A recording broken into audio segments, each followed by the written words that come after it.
बच्चन महाराज साहब, बचन 69। परमार्थी को चाहिए कि मालिक की मौज के साथ मुआफकत करे। आराम या तकलीफ जो आयद हो, सबको मौज मालिक की समझकर खुशी के साथ बर्दाश्त करे। अगर वो आग में जला दे या पर्वत से गिरा दे तो भी राजी रहे। गरज ये है कि जो कुछ हालत आवे उसमें खुशी से राजी रहे। अब ऐसी हालत परमार्थी की हो जावेगी, तब उनका चित्त बड़ा ही मगन और उपराम रहेगा, गोया तमाम भार सिर पर से उतर गया। जिस किसी की ऐसी हालत है वही सच्चा दास है, वही सच्चा सेवक है और उसी की दशा मालिक किसी होगी। फिर देखना चाहिए कि मालिक किस तरह छिन छिन उसकी रक्षा और संभाल करता है। देखो, मां छोटे बच्चे की किस तरह संभाल करती है।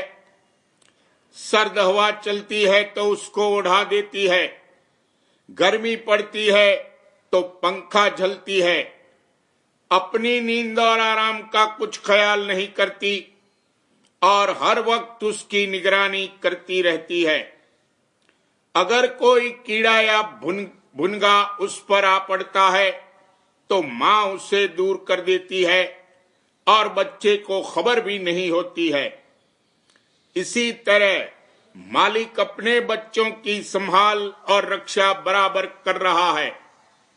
बहुत आफतें ऊपर से ऊपर टाल देता है और इसको खबर भी नहीं होती। सच्चा बालक वो है जिसने सब बल तोड़कर एक राधा स्वामी दयाल का आसरा लिया है और जो कुछ दुख सुख उस पर आकर पड़ता है उन्हीं के चरणों की तरफ रुजू लाता है। जैसे जब बादल गरजता है या आंधी आती है या कोई डरावनी सूरत नजर आती है तो कैसे बच्चा अपनी मां की गोद में चला जाता है और उससे चिपट जाता है। इसी तरह परमार्थी पर जब कोई आफत आवे तो अंतर में जो सच्चे मालिक के चरण यानी चैतन्य धार मौजूद है उससे लिपट जावे। इससे यह मतलब नहीं है कि बाहर की कार्रवाई में जो जतन मुनासिब और जरूरी है उनको छोड़ देना चाहिए, बल्कि जो तदबीर के दुनियावी मुनासिब है वो भी करे, लेकिन अंतर में भरोसा यही रखे कि करता धरता कुल मालिक आप है।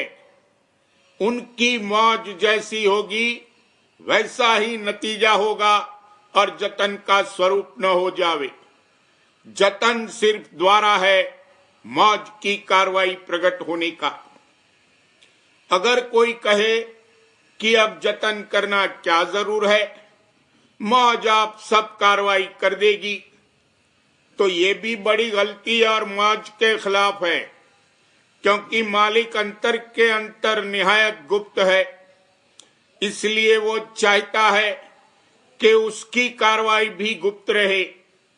हुजूर महाराज ने फरमाया है कि जब संत कोई कार्रवाई करना चाहते हैं तो अपने निज धाम में बैठकर मौज करते हैं और वहां से काल के नाम हुक्म जारी होता है और फिर उसकी कार्रवाई नीचे स्थान तक जारी हो जाती है। सवाल: काल की मार्फत क्यों कार्रवाई कराई जाती है?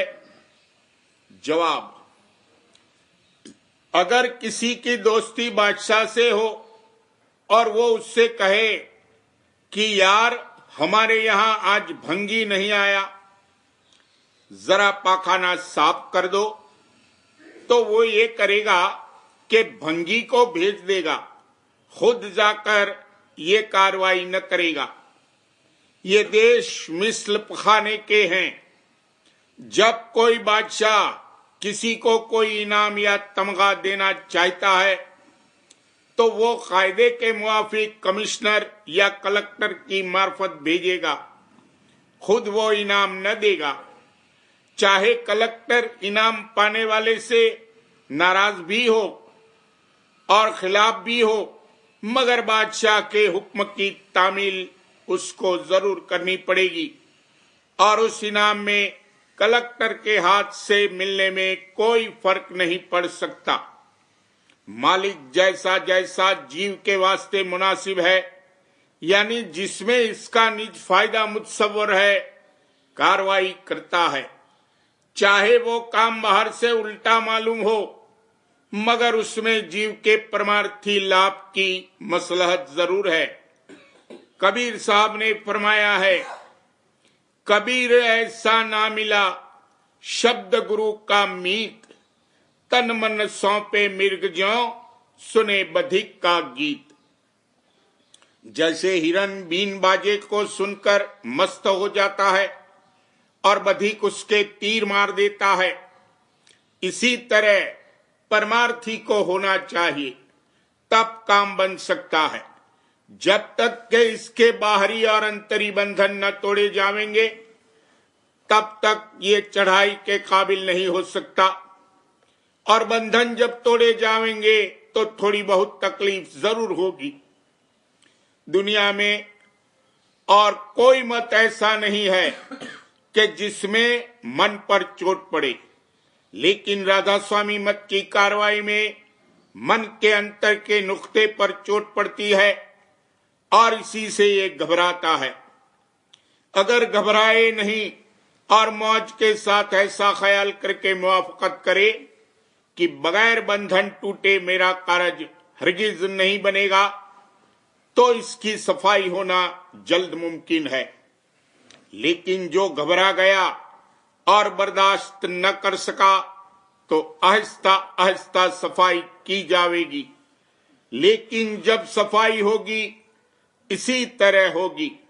ये मत आमतौर पर जब ही प्रकट हो सकता है जबकि जीव सफाई करके इस लायक बना लिए जावें के अंतर अभ्यास में लगे। पुराने जमाने में जीव ईश्वर कोटि थे, ये अपने तीव्र वैराग से बहुत कष्ट उठा सकते थे और अंतर में लग सकते थे। लेकिन इस वक्त में जीवों की हालत बहुत नाजुक है, न उस कदर बैराग है और न तकलीफ बर्दाश्त करने की काबिलियत है। इस वास्ते राधा स्वामी दयाल अपने निज रूप से तमाम पृथ्वी पर ऐसी मौज फरमा रहे हैं कि जिससे जीवों की सफाई हो और इस मत में शरीक होने के काबिल बने। लड़ाई मरी कहत जो आजकल बेहिसाब फैल रहे हैं, ऐसी मौज के निशान हैं। इस तरह की कार्रवाई जैसी कि निज रूप से हो सकती है, प्रगट रूप से नहीं हो सकती, क्योंकि प्रगट रूप हर किसी को नजर आता है तो जीव उससे लड़ने को तैयार होते हैं, लेकिन गुप्त स्वरूप से उनका कुछ बस नहीं चलता। इसी मसलहत से मालिक ने अपने तई हमेशा गुप्त रखा है, मगर वो अंतर्जामी है, सब देखता है और मुनासिब तौर पर काम करता है। ये कार्रवाई सफाई की काल की मार्फत कराई जाती है और इससे जरूरत काल की साबित होती है। जैसा कि बानी में फरमाया है, काल रचा हम समझ बूझ के, बिना काल नहीं खौफ जीव के। कदर दयाल नहीं बिना काल के, मौज उठी तब अस दयाल के। दिया निकाल काल को वहां से, दखल काल अब कभी न यहां से।